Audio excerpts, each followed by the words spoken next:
Hello student, class 12 का economics का question paper है। सेट 1 5851 इसका कोड है। तो जिन बच्चों का ये एग्ज़ाम हुआ अपने आंसर चेक कर लेना। इसका फर्स्ट पार्ट हम अभी बना रहे हैं और उसके बाद इसका नेक्स्ट पार्ट बनेगा। तो देखिए क्या है इनके आंसर्स। तो ये हिंदी मीडियम वाले बच्चों का है, ये मैं इंग्लिश मीडियम वाले बच्चों के आंसर बताऊँगी, तो उसी में आप चेक कर लेना। तो देखिए, money is an asset which can be stored for use in future. In the light of given statement identify the function of money. तो मनी को हम फ्यूचर में स्टोर करके रख सकते हैं। तो इससे कौन से फंक्शन का पता चलता है मनी का? तो इससे हमें स्टोर ऑफ वैल्यू फंक्शन का पता चलता है। सी इसका आंसर होगा। ठीक है, फर्स्ट क्वेश्चन का आंसर आपका सी ऑप्शन है, store of value. Okay, second question को देख लेते हैं। तो ये सेकंड क्वेश्चन है इंग्लिश मीडियम का।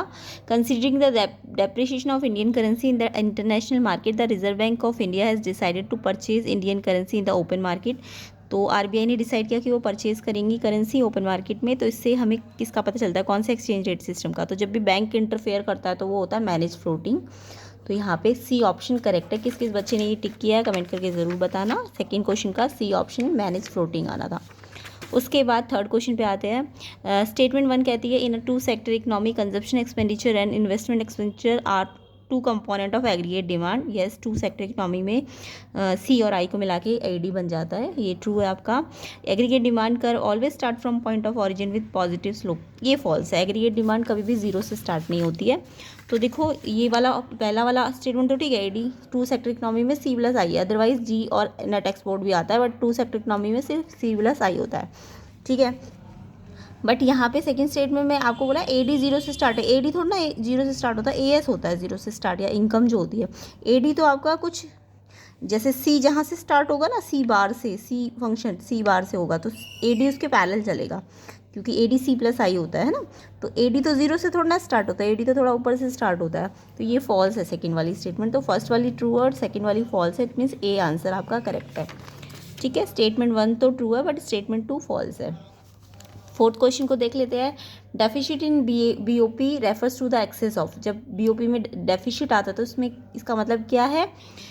एक्सेस ऑफ, देखो ऑटोनोमस पेमेंट ज़्यादा हो जाएगी और ऑटोनोमस रिसिप्ट कम हो जाएगी। ठीक है, तो पेमेंट जब ज़्यादा होगी रिसिप्ट कम होगी तभी तो बीओपी डेफिशिट में जाएगा ना। तो इसमें से ऑटोनोमस वाला आंसर करेक्ट है, सी ऑप्शन इसका करेक्ट होगा।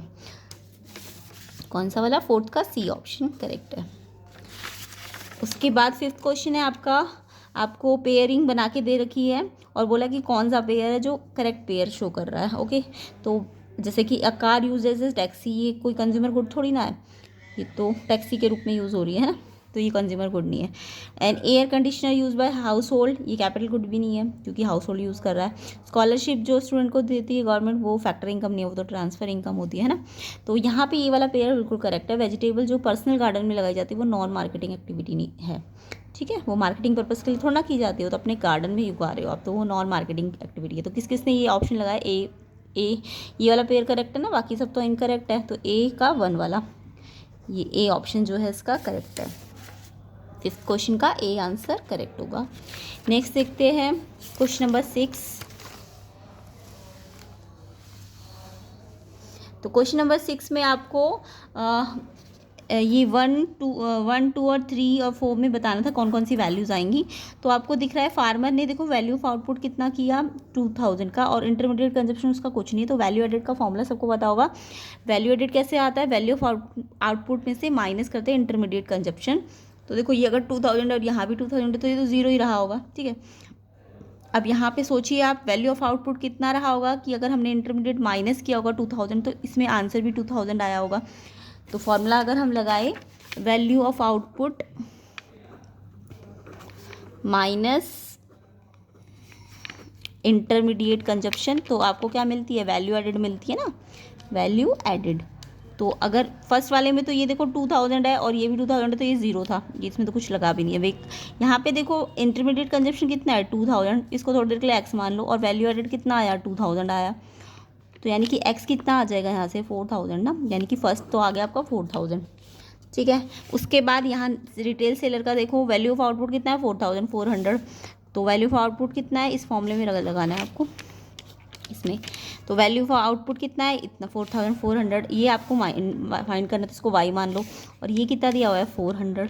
तो वाई निकालो, कैसे निकलेगा, वाई को इधर भेज दो, ये यहाँ ला के माइनस कर दो, तो ये इसमें से इसको माइनस करोगे तो कितना आ जाएगा 4000, यानी कि सेकंड का आंसर, ये थर्ड है सॉरी, थर्ड का आंसर कितना आ रहा है 4000।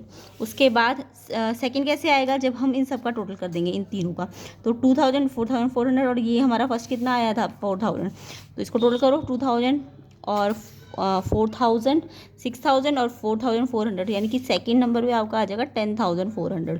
और लास्ट वाला ये वाला टोटल करके 6000 दे रहा है, तो 2000 में कितना ऐड किया होगा कि 6000 आया होगा, तो यानी 4000 लाए होंगे ना यहाँ पे, तो ये तो हम निकाल ही चुके हैं वैसे भी। उसके बाद इनका टोटल कर दो 4400, तो फोर्थ वाला क्या आ जाएगा 4400, यानी कि अगर हम इसे देखें तो ये पहले 4000 आना चाहिए, उसके बाद सेकंड नंबर पे 10400 आना चाहिए, थर्ड नंबर पे 4000 आना चाहिए, और फोर्थ नंबर पे 4400। तो ये देखो कौन से ऑप्शन में था आपका, पहले 4000 फिर 10400, ये दोनों तो है सेम ही, उसके बाद 4000 आना था, ये भी ठीक है 4000 आ रहा है, बट लास्ट वाला 4400 आ रहा है, जबकि यहाँ पे तो ये वाला करेक्ट है, बी ऑप्शन आपका इसका करेक्ट है। किस किस ने टिक किया बी ऑप्शन पे, करेक्ट बताना। तो बी ऑप्शन इसका करेक्ट है, कैसे आया ये मैंने आपको समझा दिया। उसके बाद 6 क्वेश्चन है आपका, if N economy the investment multiplier is 4 and autonomous consumption 30 crore है, तो रेलिवेंट कंजप्शन फंक्शन आपको बताना था। तो कंजप्शन फंक्शन तो सबको पता होगा कैसे बनता है, कंजप्शन फंक्शन के लिए C = C बार प्लस MPCY होता है, तो MPC पता होना चाहिए। यहाँ पे आपको मल्टीप्लायर दिया हुआ इन्वेस्टमेंट मल्टीप्लायर, तो उससे आप MPC निकाल सकते हो ना, तो कैसे निकालोगे, के आपको 4 दिया है, तो इन्वेस्टमेंट मल्टीप्लायर से MPC कैसे निकालते हैं, मल्टीप्लायर का फॉर्मूला लगा दो 1/1 - MPC, और फिर इसको रेसिप्रोकल करोगे तो 1 - MPC 1/4 हो जाएगा, यानी कि 0.25, तो MPC आपका 1 में से माइनस करके आ जाएगा 0.75। तो C बार तो आपको दिया ही हुआ था, ऑटोनॉमस कंजप्शन 30 करोड़ का, प्लस MPC आपने निकाला, तो ये वाला कौन सा वाला है, ए ऑप्शन इसका करेक्ट है। तो किस किस ने ये टिक किया ए ऑप्शन पे बताना। इसका चॉइस वाला क्वेश्चन था, if increase in national income equal to increase in saving, saving में जो चेंज आया वो इनकम में चेंज के इक्वल है, तो जब ऐसा हो तो यानी कि MPS कितना हो जाएगा 1 हो जाएगा ना, जब दोनों चीज़ इक्वल होती है तो जब change in Y change in S के इक्वल है, यानी कि इनका जो रेशो होगा change in S by change in Y वो 1 हो जाएगा, यानी कि इनका रेशो होता क्या MPS, तो अगर MPS 1 है तो सोचो MPC कितना होगा, जब MPS 1 होता है तो इनका सम कितना है MPC और MPS का, ये तो सबको पता होगा 1 होता है, तो अगर ये 1 है तो ये 0 नहीं आ जाएगा, तो आपको MPC की वैल्यू पूछिए, तो MPC कितना हो जाएगा, तो ये = 0, तो D ऑप्शन इसका करेक्ट है, ठीक है, D ऑप्शन। नेक्स्ट क्वेश्चन देखते हैं, question number 7, read the following statement carefully. Statement 1 कहती है money supply in India does not include demand deposit with commercial bank, तो क्या इसमें डिमांड डिपॉजिट इंक्लूड नहीं होते, ये तो होते हैं, मनी सप्लाई में तो करेंसी भी होती है और डिमांड डिपॉजिट भी होते हैं ना, तो ये तो फॉल्स स्टेटमेंट है। उसके बाद money supply refer to asset available with the commercial bank during a particular period of time, सिर्फ एसेट्स ही को बताती है कमर्शियल बैंक के साथ, नो इसमें तो करेंसी भी आती है ना, तो इट मीन्स यहाँ बोल रहा है कि डिमांड डिपॉजिट इंक्लूड नहीं करता, ये भी फॉल्स है ये भी फॉल्स है, तो यानी दोनों स्टेटमेंट फॉल्स है, यानी कि डी ऑप्शन इसका करेक्ट है। क्वेश्चन नंबर 7 का दोनों स्टेटमेंट फॉल्स है, डी ऑप्शन करेक्ट है। क्वेश्चन नंबर 8 पे आते हैं, तो देखिए suppose the price of 1 UK pound increase हो गया 70 से 80 रुपीज़, यानी कि 70 था पहले, अब 80 हो गया हमारी करेंसी के अकॉर्डिंग, तो हमारी करेंसी फॉरेन एक्सचेंज तो बढ़ गया है, बट करेंसी की वैल्यू तो इंडियन करेंसी की क्या हो जाएगी, डेप्रिशिएट हो जाएगी ना, तो बी ऑप्शन इसका करेक्ट है। 8th का जो फर्स्ट पार्ट है उसका डेप्रिशिएटेड आएगा आंसर, बी ऑप्शन। इसका चॉइस वाला देख लेते हैं, suppose country X has more inflation than country Y, country X में ज़्यादा इन्फ्लेशन है कंट्री वाई की तुलना में, तो कौन सी सिचुएशन होने की संभावना है, तो देखो कंट्री एक्स में अगर इन्फ्लेशन है तो वहाँ की करेंसी की वैल्यू कम हो जाएगी ना, तो अगर कम हो जाएगी करेंसी की वैल्यू तो कंट्री वाई क्या करेगा, उससे ज़्यादा एक्सपोर्ट करेगा ना, तो यानी कि सी ऑप्शन इसका करेक्ट है, rise in export from country X to country Y, C option इसका करेक्ट होगा। आगे देखिए 9th क्वेश्चन, एजर्शन कहता है full employment refers to absence of involuntary unemployment, assertion कह रहा है कि फुल एम्प्लॉयमेंट में इनवॉलेंट्री अनएम्प्लॉयमेंट नहीं होता है, हाँ ट्रू है ये कि फुल एम्प्लॉयमेंट में तो सबको एम्प्लॉयमेंट मिलता है ना, तो इनवॉलेंट्री एम्प्लॉयमेंट मिलेगा ही नहीं, अनएम्प्लॉयमेंट होगा ही नहीं। उसके बाद रीज़न है under full employment situation all willing and able bodied people get employment at prevailing A wage rate, full employment में सबको एम्प्लॉयमेंट मिलता है, जो भी वहाँ पे वेज रेट उन्हें चाहिए होता है उसमें, तो ये भी करेक्ट है, तो इसलिए वेज रेट मिल रहा है कंप्लीट, तो इसलिए वहाँ पे ये वाला अनएम्प्लॉयमेंट नहीं होगा। तो यानी कि ये एक्सप्लेन भी कर रहा है, तो ये दोनों ये एजर्शन रीज़न ट्रू भी है और ये एक्सप्लेनेशन भी कर रहा है कि क्योंकि सबको काम मिल रहा है इसलिए ये एम्प्लॉयमेंट नहीं है, ये वाला अनएम्प्लॉयमेंट इनवॉलेंट्री वाला है ना। तो करेक्ट भी है दोनों और एक्सप्लेनेशन भी करेक्ट है, तो इसका आंसर ए ऑप्शन है। किस किस ने टिक किया ए ऑप्शन बताना ज़रूर। तो एजर्शन रीज़न में दोनों करेक्ट है और आंसर रीज़न भी करेक्ट एक्सप्लेन कर रहा है, तो ए आंसर है इसका। क्वेश्चन नंबर 10 देखते हैं। In an economy the value of marginal propensity to save, MPS आपको 0.25 गिवन है और आपको पूछा है कि कितना इंक्रीज इन इनकम हुआ अगर इन्वेस्टमेंट में इंक्रीज 200 करोड़ का है।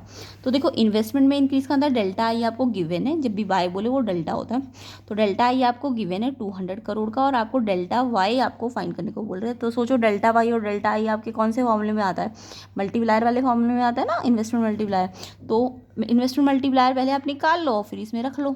तो एमपीएस आपको गिवन है, तो एमपीएस जब आपको गिवन होता है 0.25 तो मल्टीप्लायर तो एमपीएस की हेल्प से भी निकाला जा सकता है या फिर आप एमपीसी की हेल्प से भी निकाल सकते हो 1/1 माइनस एमपीसी करके, तो कहीं से भी निकाल सकते हो। वैसे एमपीएस से ही निकाल लोगे तो ईजी पड़ जाएगा। तो एमपीएस तो आपको दे ही रखा है, तो के का एमपीएस वाला फॉर्मूला लगाओ, ठीक है। तो ये आ गया 1/0.25 और ये पॉइंट हटेगा तो 100 आ जाएगा ऊपर, तो 4 आ जाएगा ये। अब आपको मल्टीप्लायर का फॉर्मूला लगा देना जिसमें वाई और आई का फॉर्मूला आता है। तो वाई आपको निकालना है चेंज और आई का चेंज आपको गिवन है क्वेश्चन में।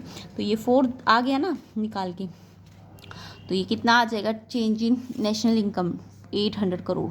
तो किस किस का ये आंसर आया ये भी कमेंट करके बताना। तो डी ऑप्शन इसका करेक्ट है 10th क्वेश्चन का, ठीक है। आगे के 11 से लेके 20 के क्वेश्चन हम नेक्स्ट पार्ट में करेंगे, मतलब सेक्शन ए को हम नेक्स्ट पार्ट में कंप्लीट कर लेंगे एंड सेक्शन बी भी फिर हम उससे नेक्स्ट पार्ट में कर लेंगे।